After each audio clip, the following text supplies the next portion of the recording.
Hi guys, welcome back to my channel. Welcome to Talk Concern. It's me, Ogechi.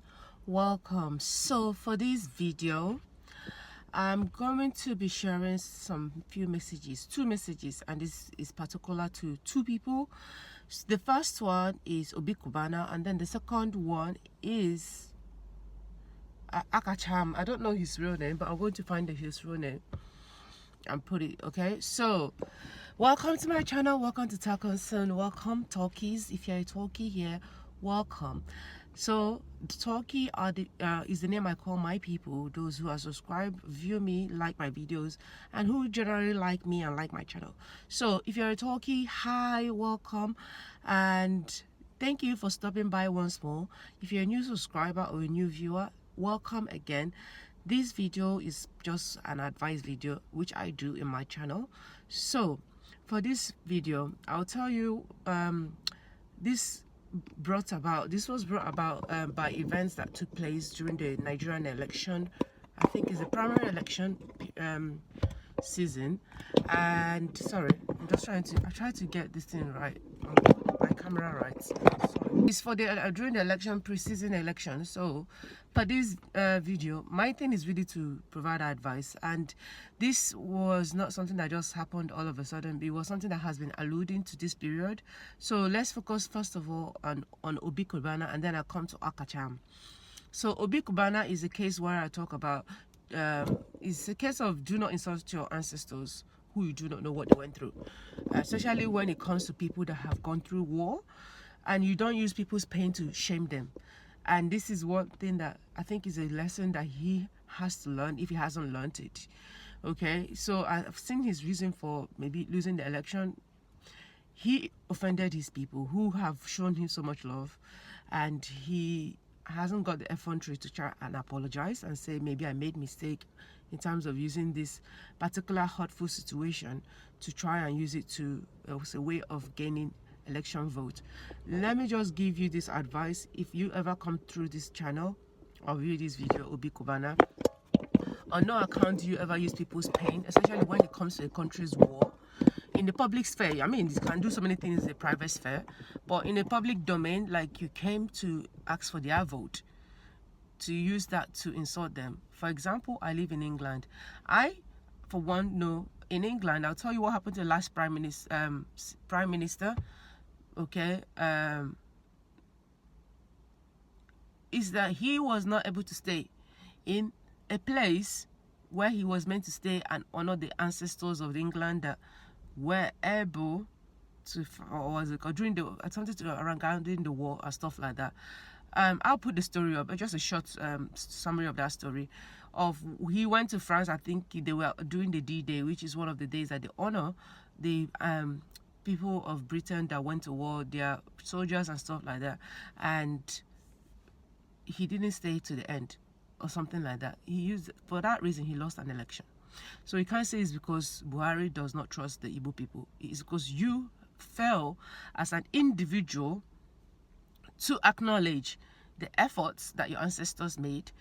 You showed disrespect, because to me, I think whatever result that you got is meant to be a teaching lesson, if you're intelligent enough to take it as a teaching lesson rather than come from a place of pride. Sometimes when situations happens like that, just like the prime minister I talked about, which is Richard Sunak is his last name, it's important that you see and apologize and say, okay, I didn't realize, because when I was thinking about it, it made sense in my head or something like that. But obviously in execution, I have heard people's response and I understood the case they're presenting, and retract your statement back. If you don't want to retract your statement back, apologize and say, I've learned my lesson. That's called intelligence and wisdom in action. However, well, because you're not a politician, and I'm not sure the level of knowledge and academic thing that you have over history and things like that, I can give you a little bit of pardon, but I think it's a very blessing for you to learn or not to do that. Now, as I mentioned, you can do so many things on private, but when you're trying to ask for people's public vote, you cannot use that to insult people. Imagine someone coming to ask you for your help, and they are first of all insulting you or saying things that will make you feel down and not good about yourself, and then ask you to give them something that want? Would you give it? The answer is no. So the Igbo people responded very well in that situation. And in the whole Nigeria, if there is a Nigerian that voted for you, they responded very well. You should not do that. Never. Not in your life, not in your lifetime. Now, the reason why I also wanted to address his situation is I've realized that on reflection, especially during the weekend, and even listening to Pastor Benson Idoha, when he was talking about speaking your miracle into being, there was something that came to my mind. This is why I even decided to do this video, because the sermon was about speaking your miracle into being, and his opening and his example that he was using was David and Goliath. So when he was describing the story, this is what the Lord revealed to me. I believe it's the Lord in my book, or what I thought. If you don't think it's the Lord, it's my thinking. Take it like that. So here is my thought that was the thoughts that were going through my head. I realized that you are not fully to be blamed for your actions, and as well as your colleague, what's his name, Obi Cubana and Chief Priest. Cubana Chief Priest promised Tinubu 5 million votes from Imo State, but he got only 14 votes from APC House of Reps primary conducted yesterday for Olu Federal Constituency. This was a big blow. Next time, don't use your mouth to cut down Iroko 3. Yesterday's primary election was a really big blow to Cubana Chief Priest. City Boys movement is in trouble. So I've been talking about Chief Priest for so long. So the person I was referring to was Chief Priest, not Obi Cubana. Okay, sorry. I'll mix the two together, but because our friends aren't there. So, sorry, the person that lost the vote was Chief Priest. Obi Cubana is the person that is his friend. And I'm actually addressing both of you and any of your friends that went through that rally in Imo State to talk nonsense in a land of the person that fought for your freedom, or fought to show the people that you should not be messed with as children of Igbo land. Think with your head. Listen, if you're an Igbo person like anyone else, when I just saw that thing and heard about it, I was vexed as well. I cursed them out, to be honest. You couldn't even hear what the things I said. I said my own piece. However, I will never repeat those things again, because I realized that there was lack of intellect, there was lack of culture, there was lack of knowledge. For everyone that comes from the same side doesn't mean necessarily know about the Biafran War.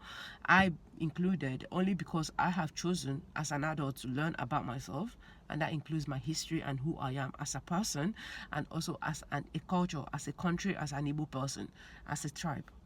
So hence I went ahead and read a book about the Biafran War and understood it from the perspective that I could understand it from. And understand it's not something that was done out of likeliness. It's not a case of win or lose. It was a case of making a statement: I am going to protect my people regardless. Okay, and he did his best. I thank you to Ojukwu for doing that. Now I'm going to do a history about Ojukwu, about the Biafran War on a different video. But for this video, I'm just addressing those two people, Obi Cubana and Chief Priest. So let's go into what I want to say in terms of they are not totally to be blamed. I feel that the ancestors that we are actually praising and trying to protect are the people that also have to be blamed, for I feel they failed woefully their children in informing them, educating them, and advising them on what took place during the war, on why the war started. And this comes about through history, storytelling, and everything that comes with informing someone about history. Now, why do I say that? Because I live in England, and having been through some of the education system, and also been through the education system from secondary school, and also been and working within the education system, and seeing how history is being told and shared, I realized that some of these things are not things as I was growing up was ever taught to me. They shared the history of England and their different wars and battles that they have gone through in history, but the way they share it is very palatable for the age group that they are sharing it with, which allows people to have a little bit of knowledge. Whether you're a foreigner or an indigene, you have some type of knowledge of what British history is, unless you are someone that is just not willing to learn. And I'm not addressing people like that. Remember, my talkies are intelligent people who are willing to learn and able to educate themselves and take education and listen and learn. But so I enjoyed that, and for some reason I never found that in my primary school in Nigeria. No one taught me about history of Biafra. The only reason why I knew about Biafra was because of my uncle, when they used to make gist of the certain things that happened during that times, in terms of a fun way. In a way, that is a form of storytelling. Therefore, you ancestors and those who are still living, you are the one to be fully blamed in this situation. To some extent, I say 90% blamed, because I feel like as an adult who trying to go through political election, it's wise for you to understand the history of your country, the pains of your people, and also know how to use it intelligently. Okay? So you are to be blamed for this purpose, because you failed to educate your children, you failed to tell this story. Now, why do I bring David and Goliath into the history? When David was saying, you uncircumcised Philistine, how dare you come to attack the children of God or the army of God? There was something that taught me, how did David as a child, on that 16 years old, know how strong his ancestors were? How did he know that his ancestors were the soldiers of God? How did he have that confidence to believe in his people? And I realize it's because in Israel, at least based on the Bible history, you can tell history is being told to them over and over and over and over again. I live in here, I know more about the Holocaust than I know about Biafra. Why? Because education is shared. I've been to one of the Holocaust talks. I know about D-Day because of history. TV channels show it. The children know about it. Schools go to places where these people have gone to as a school excursion, from primary school even nursery school, if I might add, all the way to university level. Excuse me, our educators failed us, as well as the people that went through this war who have chosen to either forget or not share about these things. It's hurtful, but I do believe that there are different ways one can bring about these things, because it's true storytelling, and also telling it in a way that honors the people that you're trying to promote, and equally educate, not being too biased. Every storytelling will be biased anywho, but at least not being too biased that you lose a sense of both sides. Okay, so all these things, at least when you are not biased like that, it helps you to know what to think, and at least allows the listener to be able to analyze themselves. Okay, so this is my 2 cents about that. All right, thank you. I'll continue shortly. Hi guys, sorry, I had to go to I had to take a break before I continue this video. I'm trying to see whether this light works. If it works, it helps me show my face a little bit more or not, but for the sake of light, because I want to have a light, I'm gonna use it. Okay, so here I was talking about when I left you guys, I was talking about the shame I think perhaps some people may feel, and they need for educators to educate, okay, and advise people on what really took place, and also just share for knowledge purpose, if anything. So let me just round up on that topic before I go to my next topic.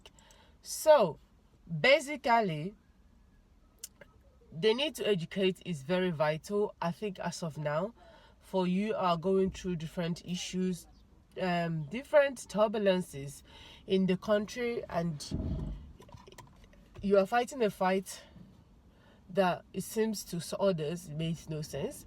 But if the history of your people are shared widely, not just based on, oh, you lost the war, and I think that's where the shame comes from, and this is where I don't blame the Obi Cubana and his friend Chief Priest for what they said to some extent, because that is the story you hear when you hear people speak about the Biafran war, and this is not coming from just outside word. In terms of other tribes, it's also coming from your own people, the people that went through the war. And I find that those who went through the war are so scared. Some of them are highly intimidated by anything relating to things like that. Some of them, not all of them. And we cannot use those people's storytelling. We cannot use their fear and emotions to be able to achieve anything in life. And so using the tagline, oh, we lost the war, so we need to connect to the center, whatever you said, Obi Cubana and your friend Chief Priest, I don't know whatever you said, yeah, that is not a tactic of movement. Okay, there are better ways to move with things like this, and you should study people who have gone through politics. I can even use one of these actors, let's say Desmond Elliot, who has fallen from grace. So the reason why I'm using him, because I also knew when he was campaigning to be selected for whatever house of whatever he was representing. Well, he used the youth as his viewpoints. Note that he wasn't speaking ill against the youth. He kept saying, I want to be the voice for the youth. I want to be the They are failing out the youth. Note that he wasn't insulting the youth until the whole thing got into his head, right? So at least that's how you see in that. I'm not comparing you two in terms of this. I'm talking about since you're going to try and pursue political careers, that's how you come in. You come in, whether you believe in what you're saying or you don't believe it, that's your problem. If you want to come in, you have to go from that positive perspective where you're telling people, I'm going to root for you, I'm going to do this for you. You're not insulting them at the same time, right? So that's where I'm coming from. Now, talking about educators, I'll tell you, as I mentioned, I have been to different things within this UK through education system. For example, going to Belgium, to the memorial ground where they buried lots of soldiers who died during the Second World War, I believe, or First War, I can't remember now. And there I learned that the youngest person that died was 14 years old at that period. So it does show you that every country has gone through bereavement, every country has gone through war, every country has gone through things, whether they lost or didn't lose. It's a case of understanding the history, learning about it so as to know what to do in the future. Okay, there's something called lesson learned when it comes to projects like that. And sometimes wars are projects, yeah, because it's a case of you don't know what will happen, but at least you kind of have an insight what will happen. So that's it.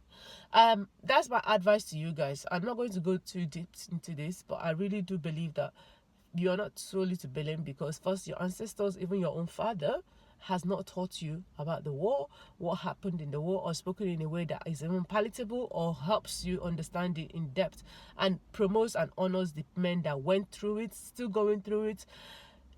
Everything that happened in the Biafran war is what happens in any war. Haven't you seen it in in life? There are hardship, there are poverty. The only difference I discover in learning some books, reading some books within the UK that touches on war, is that the country, I keep saying it, you can argue for yourselves. The country is very organized. This is what you know what a organized country looks like. It's highly organized that, instability does not flatten it out straight away. However, you are coming during the war. Remember, you are just coming out of colonization. Therefore, you're not fighting with just one power. You're fighting with multiple powers. So their circumstances of going into war to their circumstances of going into war were different. And now talking about shame, did you know that America lost the Vietnam War? However, when I watched a movie about the Vietnam War, directed and produced by an American, it actually showcased that they won, the war. When it is the case, maybe they won a particular battlefield, right? Storytelling is very important. I'm not saying to lie about what happened, but I'm just saying in the way you curate the story, in the way you tell the story, in the way you narrate and inform each other about the story is highly important. I'll give you a simple example of Christmas stories. Here, I don't know how it is in Nigeria. As I mentioned, I did not see any of those things in Nigeria. And when I was talking about educators, no one, and you'll be very foolish to do that on my channel, because I beg, take me, beg you. If you notice, my channel is not your type of channel that people are getting raved and commenting nonsense. That's not my channel. I'm sorry. I'm a talkie, right? That's not my channel. In what I was saying is, in narrating a story, don't tell me, oh, in my school we learnt about it. If in every secondary school, primary school, not even nursery school, into university did not learn about the same history. History book is standardized. History is standardized in curriculum. If every country, every state, even if it's your type of school, basically your village school, did not learn about the history of Biafra, excuse me, what are your educators doing? Now I know that this school, what's it called? There was a history book that was published that caused a whole of Wahala, where they did not publish about anything about the Igbo history. I thought that was fine, because I was thinking to myself, to some extent, I'll tell you, maybe the type, I don't know what is in the book, but maybe they were afraid to touch on the things that are in the Igbo. And I asked myself, was there an Igbo person that was in the field of writing? Was there anyone in the field of approval? Was there any educators that is in the Igbo tribe that is within the education system of the higher up, where public books published for the whole country is they are there making their voice heard or making sure things move accordingly? There were so many questions I could not answer, so I didn't really bash the book. However, I thought that was an opportunity for you educators and those who write books within the Nigerian context, especially those who are Igbo, to take that opportunity to write books that pertains to your history, that is studied across board. Note I said across board. Across board means across board, not in some schools, not in the high places schools, even to the nitty-gritty of it. Include modern history as well. As far back as you can go. We don't have to start our history with Biafra. You can start your history prior Biafra. What was that? How was it like before even the colonization? I'm just saying, please, I am really appealing to the educators and those who write in our midst to go back. And if I may even ask, can you please also write, if I may add, can you please also write in your own dialect and language? Let those who want to interpret. There are Igbo educators. Please write also in their dialects, not just all in English. I know English has taken over almost the language for some people, but there are still strong sense of Igbo language speaking. And it is for you, considering I did well in my Igbo language in school as well. Please do those things and it will help you. And honestly, some of the things that you then blame other tribes and stuff like that, I don't want you guys to become like here, where people almost blame other cultures and be racist for almost everything. I don't want us to become like that. I don't really like that. When I felt like, the first thing before you even blame, I'll ask, have you tried? If we have not tried, then why would you blame people? Okay, what have you done? Okay, that will say, this is the reason why, and this is the reason why they are the stumbling block, or whatever you want to put it as. This is my own advice. Please bear in mind, I am speaking from someone who has lived in Nigeria, at least been primarily educated there, to some extent, secondary school, and has come out here and gone through secondary school at least, and university and everything in here. So I'm not speaking for someone who has no knowledge. I'm speaking for someone who has some knowledge. All right. Thank you so much for listening to this part of this video. Now, the other part I want to go ahead to discuss would be the whole Akachaam. I really don't know the name of the man, but I'll find it out and write it for you to know. This particular video is a case of a person who felt that the Catholic Church within his diocese of Onitsha failed to acknowledge one of the key members who supported in ensuring that the cathedral that was newly built was built from his foundation, and to the extent that he was able to contribute to and support until his death. The whole saga brought about different videos and people laughed at it. Akachaam.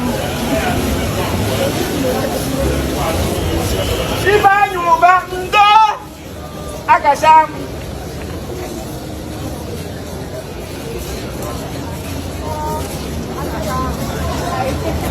Jalu. Akachaam. Ifanyuba ndo mo ka gbo be weekend do kwa ino ya. Mo ka gbo be fine ba weekend do kwa. Did you hear that? Ifanyuba ndo Akachaam, my last day as a Christian.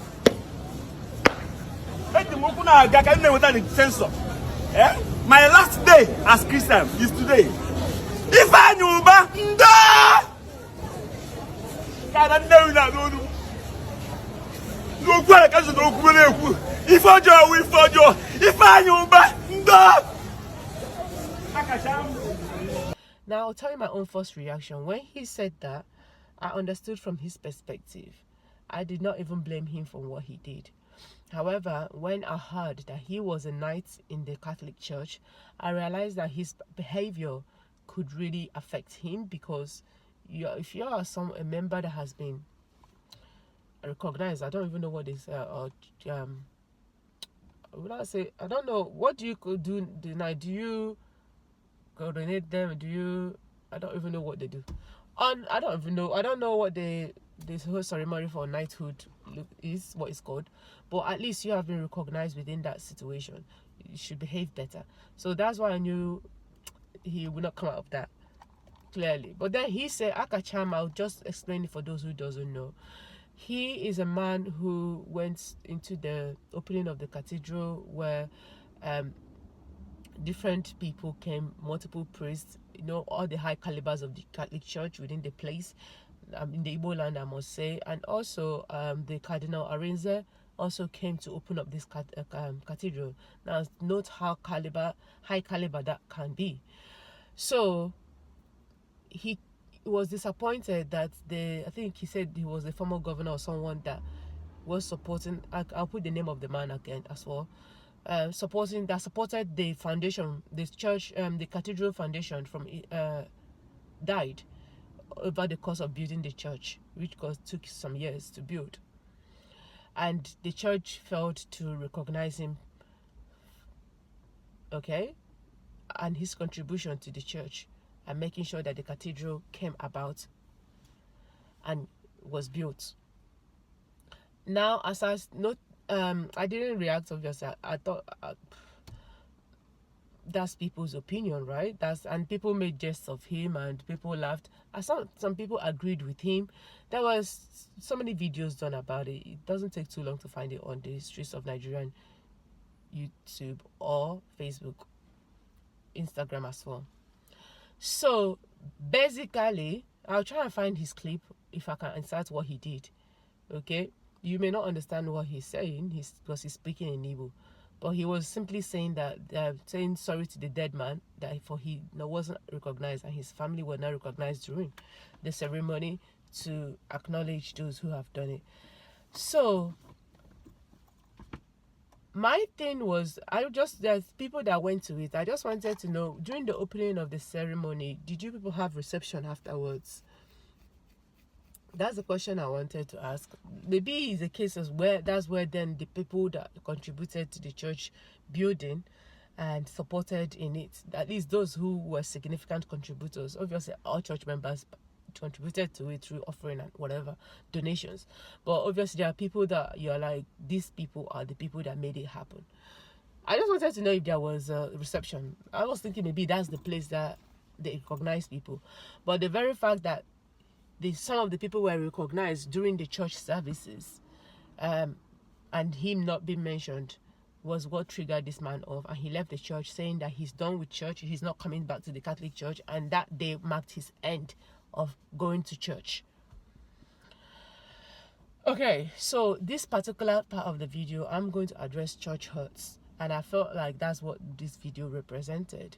The man felt that the unrecognition of this particular man that contributed to the building of the church or the cathedral is appalling, and obviously he felt hurt by that on the man's behalf and his family. And also, people mentioned that the family were not invited and weren't present in the ceremony, which is again a bit of a telling. So we don't know exactly what happened, and the church, I don't know if they even came out to clarify what happened. But I did watch, I believe it was on Arise TV that showcased. Anyways, I lost my train of thoughts. Anyways, it was talking about people that showcased Jesus Christ, help me here now. Let's start again. So basically, he said he was done with church and blah blah blah, and I didn't see the family members there, and they said they didn't see their family members, the wife or the man that died. So Church hurt. The first thing you must know that the church will hurt you. If you haven't been hurt by the church so far, thank your God. And it also does mean you have not really been entered into church politics a lot, and or you are not someone that has penetrated into the church. You're just the person that visits the church. You're just there. Sometimes some people can be spectators. You're not really a true participant of the church. And also maybe you are not part of the leadership or people that goes within the church that has tango, like you have to do things for the church and create it. And I think that's a safe place to be in, because church hurt can be real. I know for some people, even if you're a congregation that just attend mass or attend church service, if you go to non-Catholic church, you can still be hurt by church, okay? Even can be hurt by anything that the church does. I'm sorry. So, that being said, it doesn't mean that you have to end church. I'll tell you, I speak from experience as well. Someone has been hurt by church. Church can hurt you. Like, for example, maybe church can hurt you. Maybe you didn't do what you wanted the church to do. That's a hurt. All right. Church can hurt you because maybe it failed to do what it's supposed to do. That's another hurt. The church can hurt you because members of the church has hurt you. Okay? Church hurt is real. And I want to use a different video to really address church hurts. But in particular to this video I'm doing, his church hurt is just a case of recognition and people doing the right thing. So in this particular part then, I'm going to tell you about a little bit of what you should do. If you're Akachaam, if anyone is able to post this to him, please tell him to come back to church. His voice is needed. The voice of people like him is needed, because without his voice, things will not be exposed, things will not be shared. No one would even know. However, I do have a problem how the church handled the issue. I felt like if they saw that video, their communication or media team, whoever it is or group it is, should have done something swiftly to come and address the issue. One is not to castigate the man. Two is to say, we acknowledge and we thank every member of person that contributed to the building of this cathedral. I think I was saying that I did watch on Arise TV that the priest during homily did mention about the man, but that obviously kind of was not enough in a way for the man and Akachaam, but it also wasn't enough in a way perhaps for other people to say, like, that's not just the only way you should acknowledge a man who has according to the people of Akachaam, the Anambra place, who ensured that the foundation of that cathedral was built up, and like literally took it to his heart to, because you never seen a governor. I mean, you can never find it in UK. Can you find it anywhere? Maybe in the past UK, but in modern UK, you cannot find it in any modern Western society world where a governor will take the building of a religious thing that he's part of. Let's say, for example, if whatever religious belief they believe, to ensure that the building of that thing comes to life. So it does mean perhaps this man is a true Catholic and a true child of God. So basically, one should recognize them, his effort. And I think the man, Akachaam, is very right in mentioning that the man was not given the due recognition required. So how could the church handle this thing? I felt like the church would have, first of all, as I mentioned, addressed it swiftly to say, we are sorry, blah, blah, blah, blah, blah. Well, not necessarily sorry, they don't want to apologize, but to say, like, here is the reasons why, and this is how the order of the thing was. And it may be a shame that the man did not stay to the part where all the people that contributed to the church building and stuff like that were recognized. That is a way to do. So good media and publicity is very key, you know, in this modern time where everything is on internet, especially if you're a church organization, so as to not only protect your reputation, but explain to those who are also curious, like me, on what really took place and what happened. Okay? Secondly, to castigate the man out of church, knighthood. Obviously, you cannot castigate person out of church, out of knighthood. Perhaps is an appropriate order in terms of he didn't perform well according to his thing, because it cannot be a church knighthood and be doing anyhow, right? You can't do that, okay? If you're play any significant position within the Catholic Church, you should be able to know how you talk about the church. Oh, okay, you should be, in any organization anyways, you should be able to know how you talk about the church. Like a normal employee cannot be acting like a leader, okay? Like when talking about issues, the way you speak has to change. The way you address the issues cannot be the same, okay? So that's where I thought, like, well, that I understand where they're coming from, but I think they could have done that differently. If in the cases, my own thoughts, what they would have done is, again, address this issue publicly, and then finally learn from that lesson. Okay, this is what happened. How can we make it better? How can we ensure that our members feel recognized, that their contribution, or whoever that donated to us, their contribution is very significantly recognized? In this church, they could have done maybe plaques, okay?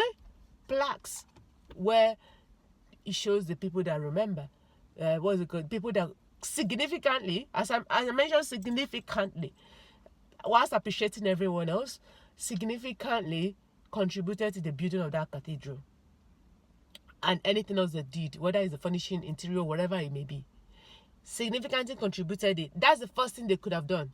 They should do, if they haven't done it, where his name and his from the family of blah blah blah, or his name is recognized. That's the first thing they should do. They do it here in UK as well, for those who want to. And even if you actually want them to maybe do something and contribute to it, you can do that.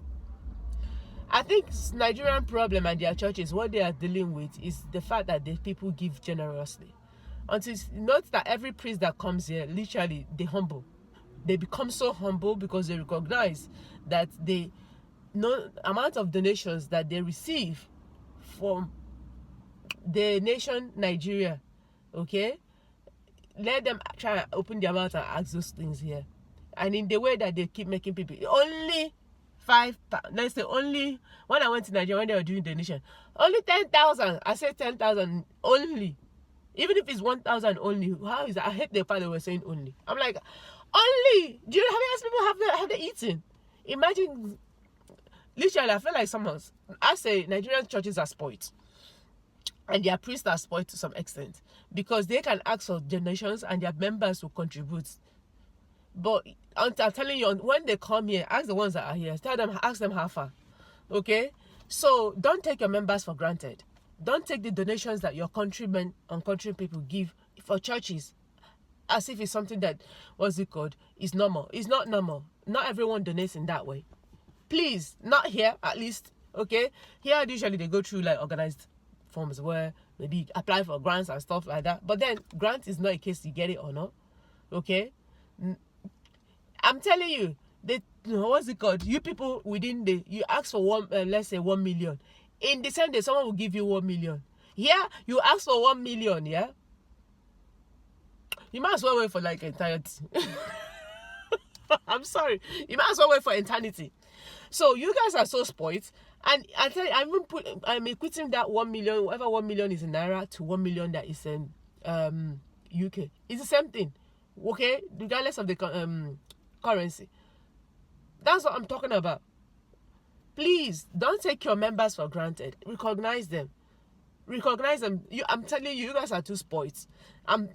I said it. You are too spoiled. Some of your priests, you are too spoiled. You forget that your members that are contributing, just because in Nigeria probably the act of service to worship is very strong. You have members every day. You are taking them for granted. You can literally ask those members, your priests that come back from other places of the world. Ask them how far. Ask them how far. You that have traveled, perhaps yourself, ask yourself how far. So you understand that you should never take your Nigerian congregation for granted, no matter who they are, or where they are, and what they do. Rather, what you should do is learn to harness the opportunities that you have, appreciate them in any way that you can. Okay? And finally, if I can touch on this one, in terms of church hurt, if you're someone that has been hurt by the church, please, I beg you, don't leave church, I'm telling you, when I did the conference of Dwell, there are so many reasons why that conference had to take place. Because I'm telling you, if God did not keep repeating that word to me, dwell ogechi, church hurt can take you out of church altogether. But remember, you're not coming to serve people. You're coming to serve God. But so if you lose the sight of who you're coming to serve, church hurt will always affect you in a negative way. So no matter what you see in church, no matter what you do in church, as long as you know you're going to a church that is built for God, run by God. I'll say the only church I know about that is the Catholic Church, okay, for the history purposes. I don't know about other churches. I do go to other churches. I'm telling you, from a Catholic perspective, the only church I know that is true and forever will be true, no matter, even if the Pope today turned to become something else, I still will be a Catholic because I know the foundation has always been right. I don't care what you people say. I'm telling you, that's my own belief. Okay, I know the foundation and can never be found faulting. So that is what I talk about, right foundation churches. So when you find yourself in right foundation churches, no matter what happens, my people, stick to it. People will always hurt you. You will always hurt others. Things will always happen. But if you lose the focus on who you're coming to worship, you actually not enjoy church. And the only way you will enjoy church is if you participate. Don't be a spectator. Participate in everything that the church does if you can, whatever you can do. Participate in it. Please, don't let church hurt you out of church. God is telling you today, dwell. Dwell always. Dwell means that you stay, lingering on, hanging on to hope. Some people can say cling. Cling to your faith. Cling to your church. There is nothing like, oh, I can do church without. My dear, I've done that before. I can do church without. I can take a break out of church if I've been hurt. You can take a break out of church if you have been hurt, baby. You can take a break out of church if you've been hurt. However, don't go all together. The break doesn't mean leave. Come back. You'll find a renewal of faith. Do you think those people that are there, they don't have church hurt? Even the priest that is talking, all of them have church hurt. Huh? Everyone has church hurts. We all been hurt, but that doesn't mean the difference is that they have a duty and obligation. We have obligation. We also have a duty, but not in the same way they have, right? So come back to church, Akachaam. I'm telling you, as a person who has experienced church hurt, oh Jesus, I'm not going to share my church hurt at all, but I'm going to just touch on those people that have done it in a different video, okay? My old thing, come back, Akachaam. If you ever hear of this thing, I believe for you to even become a knight, that means you have been a great contributor to that church, or to the church, any church within the diocese that you are in. I believe that God has touched you, or you had a desire to serve the church in this way. Please, if you can, you don't have to be a knight, just become a regular members again. Just be attending. Sometimes when church hurt happens, just be attending as a spectator before you become a participator. Okay? Please come back to church. Take your break. Get healed. Come back. It is worth your effort. It is worth your coming back. Okay? May God be with you and help you in your own church hurt. For anyone that has been hurt by the church, okay? Please come back, because you have a renewal of faith and perhaps a renewal of things. Things may not be the same way you found it. Things happen, okay? Please come back to church. And the church, please, especially the ones both in Nigeria and anywhere else in the world, must do better to recognize and acknowledge their members and the effort that they do, whether verbally or any other ways that you can do it. Please do so, okay? And don't ever take them for granted, because as I mentioned, the Nigerian ones, the African ones are doing all those scenarios because people basically are worshippers. Anyways, whether there is a church or there is not church, we will always find a place to go to serve. Literally, people go back to shrine. I'm not joking. I like to lie. It just is the nature. Don't take that for granted, because when you have come out of that spaces, you have seen how it is in other places. And if you start losing members through these ways, what else? Okay, please don't do that. You that is the bishop of that place, please do well to acknowledge this man's effort, and yeah, just make sure that things are done properly, please. For you, in the only thing, even make other people more motivated to do more for the church and continue to support the church in the best way they can, because they know their efforts are being appreciated. Okay, even Jesus appreciates his disciples. Why can't you? All right, thank you so much. Thanks for listening. On that note, I'm signing off. Okay, talk on soon. Bye.